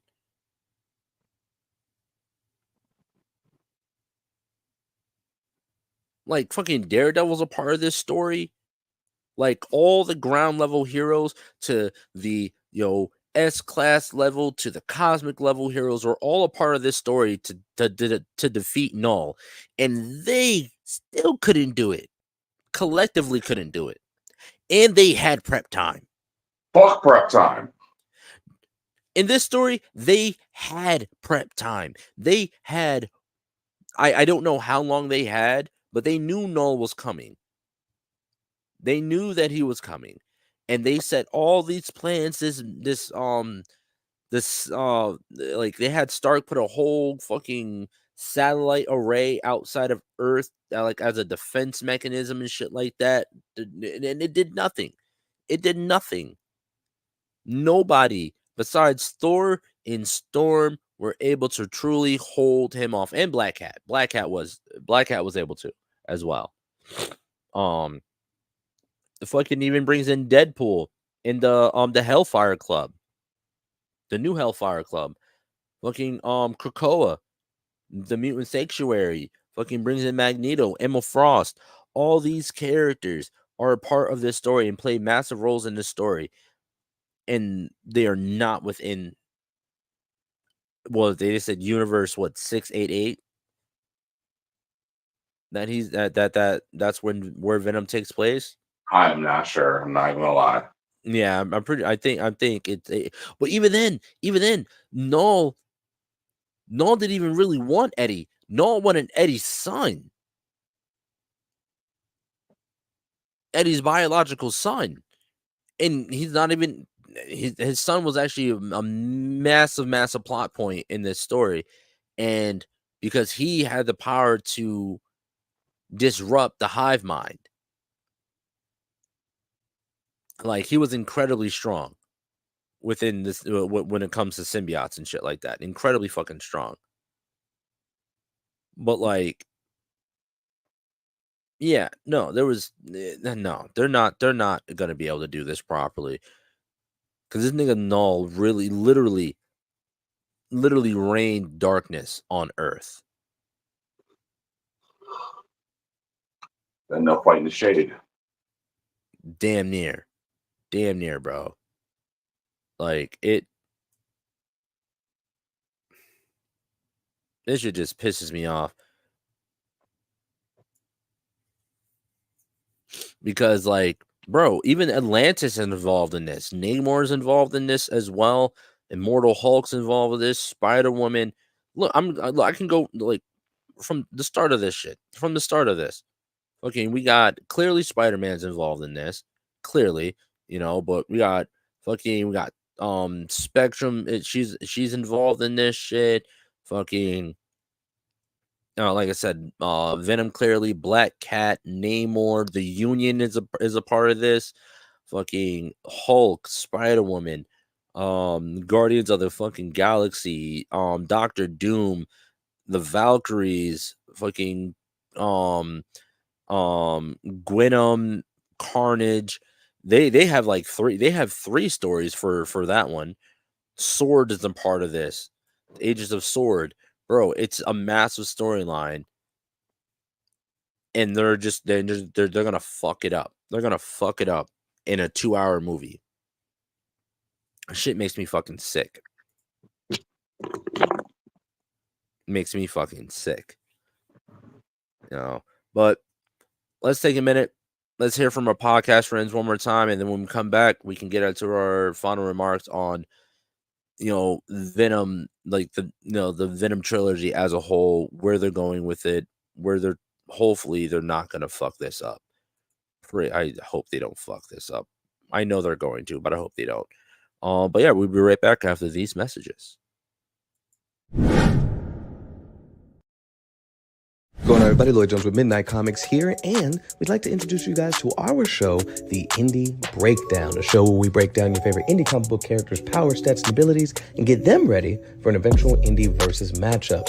All Indie Breakdown episodes go live first on Spotify and on Patreon, with them eventually showing up on YouTube. So if you guys want to check out the Indie Breakdown and learn more from your favorite indie comic book creators, now's the time to do so. We hope you guys decide to tune in, and remember, until next time, midnight is coming. Hi, I go by Lady Mandalore, the creator of Roomful of Blurs. Do you have a whiteboard in your room? Do people get a glazed over look in their eye when you start to explain things to them? Well, come join me every Sunday at 7 p.m. Eastern Standard Time, where we can talk comics and get to know some new creators of color, only on YouTube and Twitch. What's going on, everybody? It's me, Calvin, from the Icarus Podcast, and I just want to say that we got new episodes coming next Saturday and every Saturday after that. So all I would have to say from here is keep enjoying the show. You can check us out, www.icarusmetrocomics.com. Check us out on YouTube, TikTok, Facebook, and more. See y'all next time.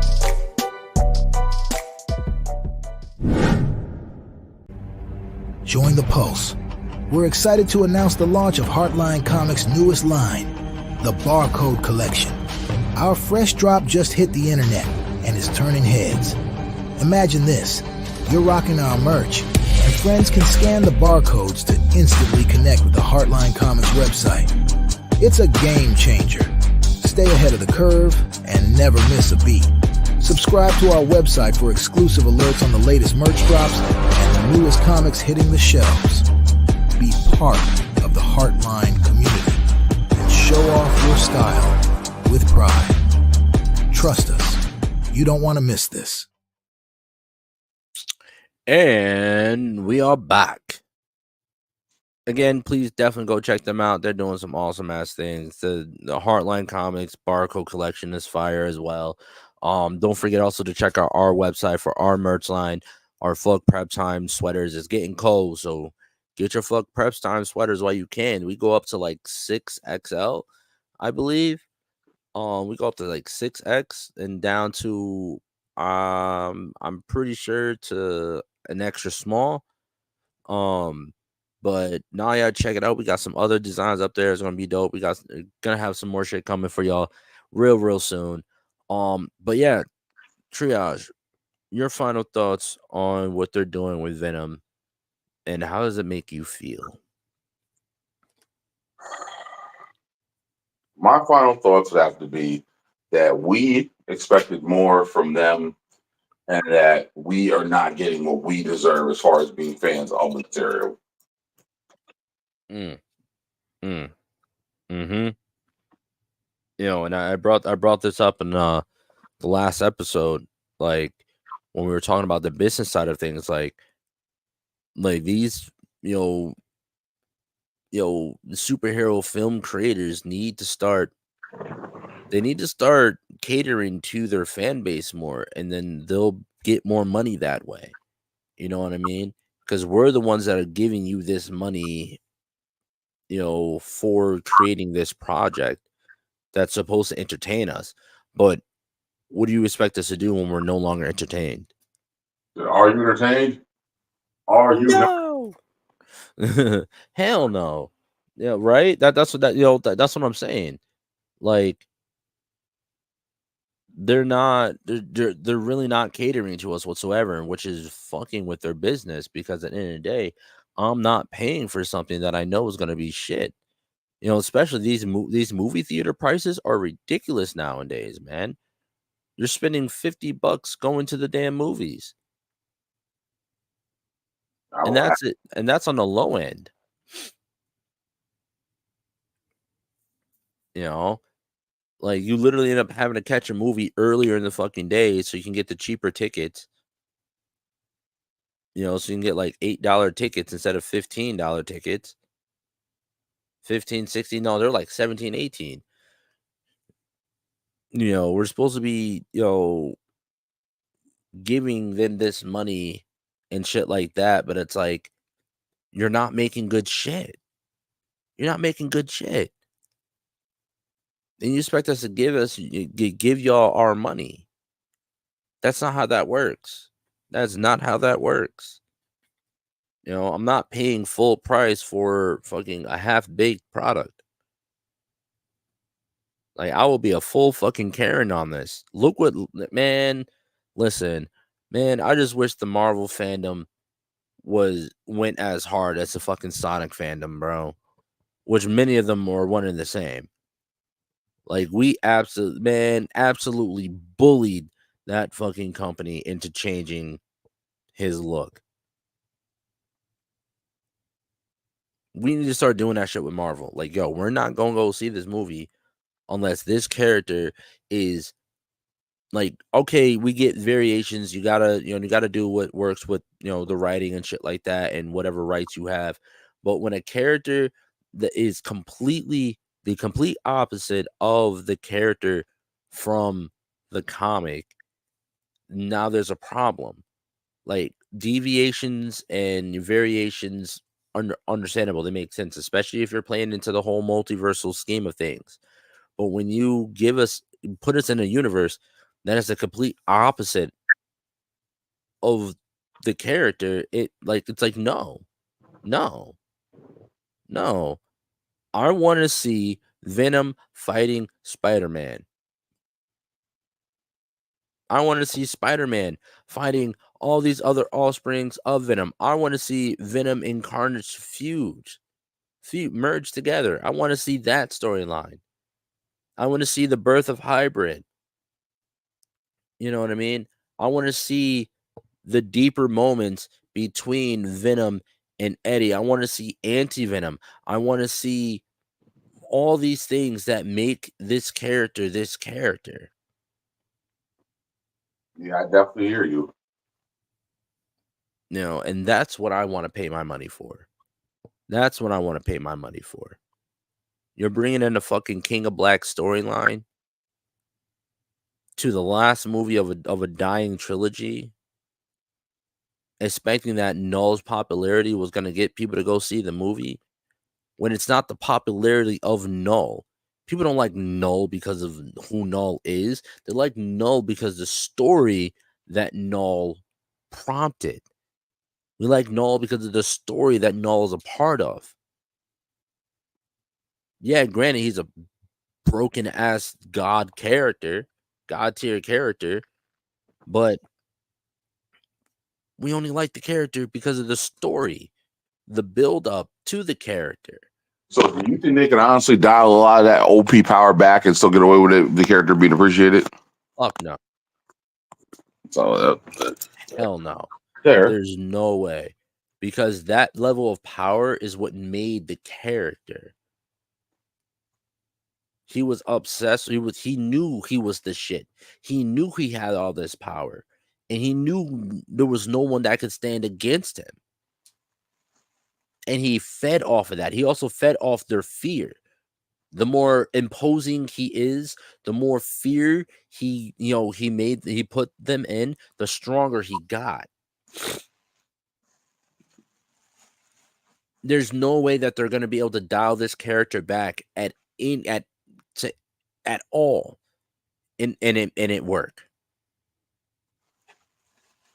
Only thing they can do, which is still going to suck, is pull a bait and switch.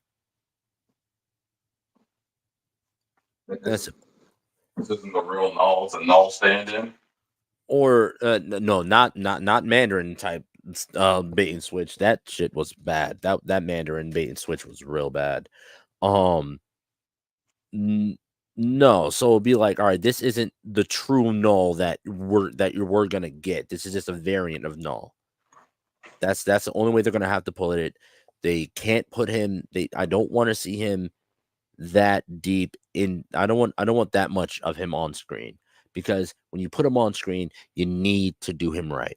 So they better have him just in the background, pull his strings, and at the end, Venom gets away, and then they just leave it at that. Venom and Eddie separate, and Knull leaves Earth or whatever, leaves Earth alone to go hunt down Venom, and that's the way they end it. And Venom, maybe Venom finds a way into the multiverse again, and Knull, finds him there, or something like that. That way they can put him on such a bigger scale. I don't want to see any real action from Knull. I don't, because they're not going to be able to do it properly. Because Knull literally is wiping the floor with this version of Eddie and Venom. He's absolutely 100% wiping the floor with him. Like, he's killing him in a second, like he did in the comic. He literally kills Eddie, puts Eddie in a coma, to the point he's like in this deep comatose state. Venom's been ripped from him. Literally, this man Eddie, he threw this man Eddie from the top of a skyscraper. He rips Venom off of him and tosses him over the side of a fucking skyscraper, and he falls and lands on top of a car. Like it was nothing. They literally could do nothing to this motherfucker. It's gonna be shit, dude. It's gonna be a train wreck. I wholeheartedly believe it's gonna be a train wreck. Because it's worse than the shit that they did with fucking Captain Marvel, having her be broken as she was, and then not know what the fuck to do with her. Because the actual character of Captain Marvel is dope. Brie Larson as Captain Marvel is not. But Seconded. What happened? Seconded. Yeah. But yeah, you're bringing in a OPS character in a universe that's not ready for him yet. Escalation power. Yeah. But there's nothing that they've brought in. There's no other ingredients in this story that will properly push this character beyond his limits and make him become better. There's nothing in here that can make him better. The only thing that in the comic books that made Eddie and Venom better and like push their character development to the point where they're able to take him on, because that's the hero story. There has to be a driving force for the character to go from where they are to where they're supposed to be, and put them on the level that they're able to take on this threat. Right? In the comic books, it was Eddie's son, and it was the Enigma Force. And as well, there was other characters that he spoke to while in the hive mind, like Flash Thompson, which it hints that Flash Thompson is going to come back to life. There's other characters he talked to within the hive mind that helped him get to where he was, to the point where he can fuse with the Enigma Force.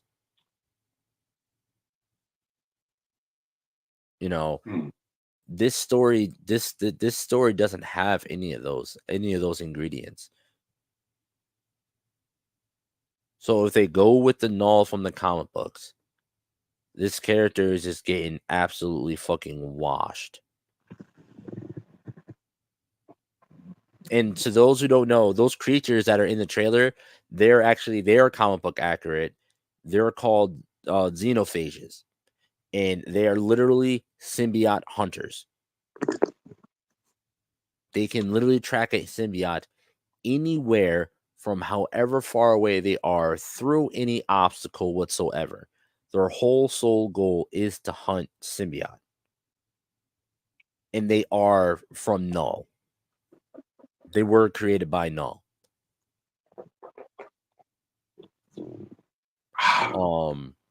But it's just gonna be an absolute shit show, and I'm not excited about it in any way whatsoever.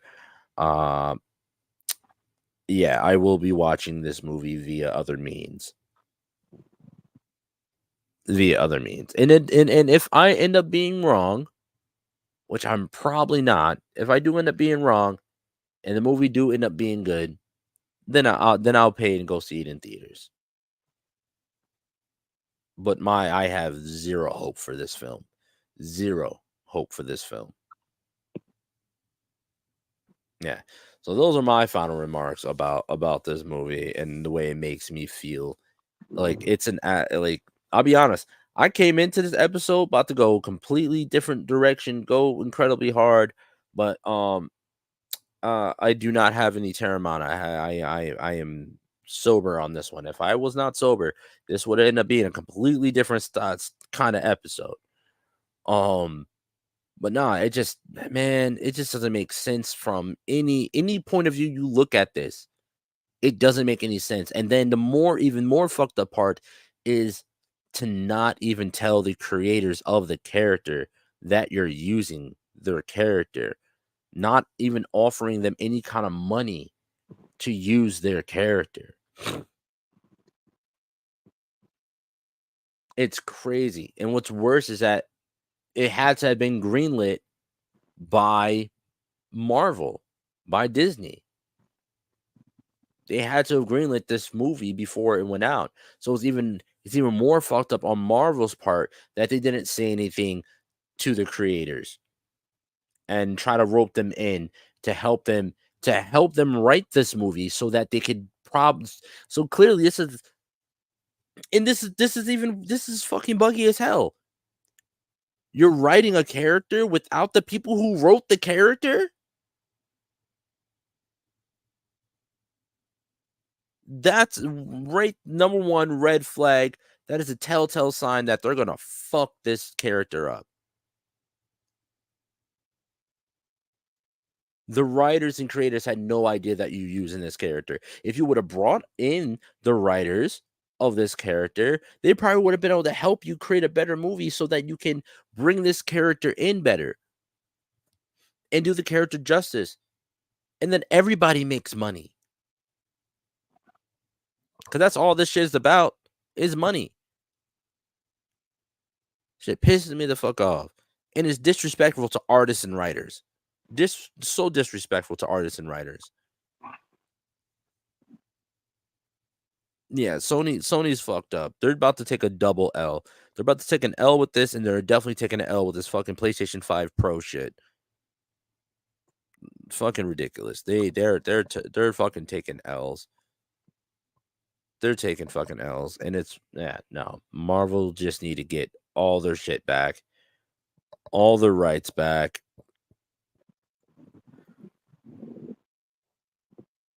I don't know. How do you feel? Yeah, anything to add in? Sorry, I was chewing. Nah, I mean, we all know what the formula is. We've all seen people follow it and do well. For whatever reason, they want to stray from the path, and they want to be confused why when things turn out the way they do. So, I mean, I leave that to water.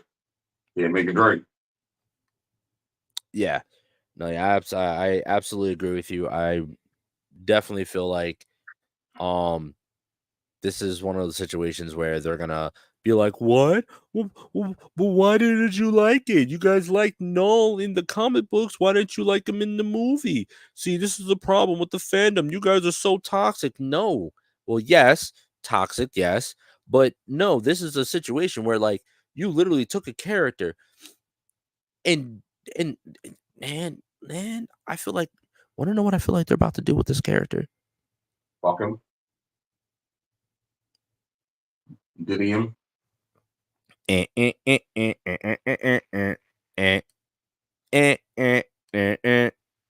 We ain't going nowhere. Yeah.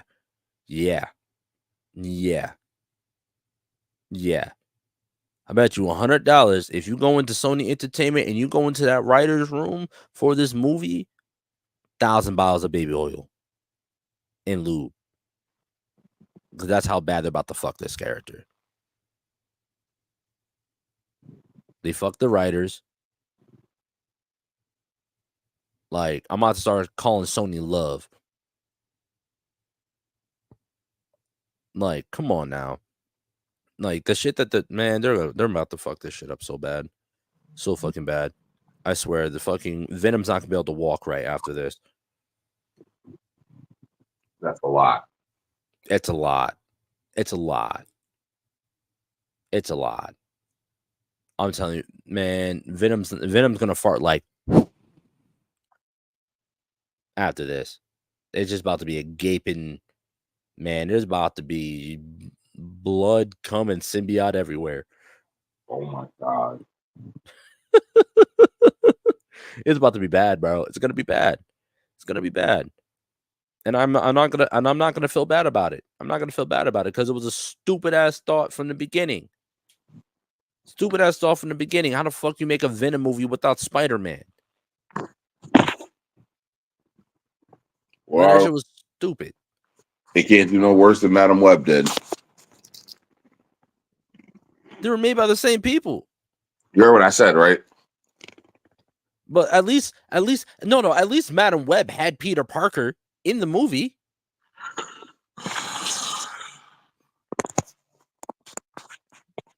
Did that save that movie? Oh, hell no, it didn't. Hell no, it didn't. A in your book. But at least in Madam Web situation, there was potential. They just dropped the ball. In this situation, there's no dropping a ball in this situation. They're throwing this shit completely left field when there ain't nobody open. They're throwing this ball into the crowd. Oh God, he said the crowd. Madam Web they dropped the ball. They had something good. They had potential. It just wasn't. They just needed a few tweaks. Just needed a few tweaks. This Venom shit, nigga said, blue for the two. Blue for the two. Hut. Literally just completely left field. Just do that shit straight left field. Then hit the damn coach in the head. This is not a fumble. This shit was an intention. Man, only way that you could do some shit like this and fuck up this bad is intentionally. Mm-hmm. You know, you sound like someone of very little faith. In this situation, yes, I have zero faith in this. If I'm wrong, I'll admit I'm wrong, and I'll pay to go watch the movie. But as it stands right now, they have given me no reason to think that this movie is going to turn out well. Like, everything that from the start of this thing has just been not good. Like, again, I can't stress it hard enough. How do you use somebody else's character and not bring them on to help you write the character so that you can put this character into your world properly? And this is a brand new character. This is a brand new character to the Marvel Universe. Why would you not have the writers help you bring this character in? And why would you not, not even then, why, as a professional courtesy, not even tell them that you're using the character? They had to find out when everyone else found out. That shit is so disrespectful, bro. That's so disrespectful. So, no. For me, I feel like there's so much bad juju on this fucking movie. It's not going to do well. It's not going to do well. Sony is being fucking Sony. They're being petty. They're being shady and shisty. It's not going to do well. It's not. It's just not. And if it does, hell have frozen over. Which means DC is going to start doing amazing things with their movies. That's the only time that shit's going to happen is when hell freezes over. Oh my God. Fucking God, bro. This shit just makes me shake my fucking head. Like, but but it also motivates me to be a better writer, to be a better creator. You know, so shit like this, so I can get to a point where I can make sure shit like this doesn't happen. You know what I mean? Yeah. As a creative, we have to respect each other's creativity. You know what I mean? Like even though we're doing our own thing and we're writing our own thing, I'd never just decide to use, let's say, we just talked to Ronnie, Ronald Martin of Radical Comics. I would never just write a story and take All-Star and put it All-Star in the story without talking to him first and be like, hey, yo, let's make some money.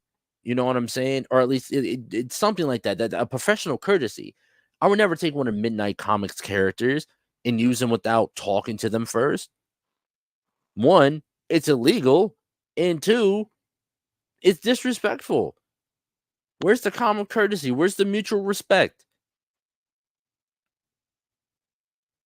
And this shit just goes to show, this really seriously shows how much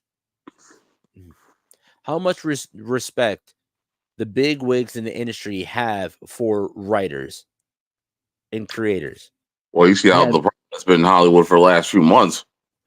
Yeah. And this clearly shows that they have no respect for them.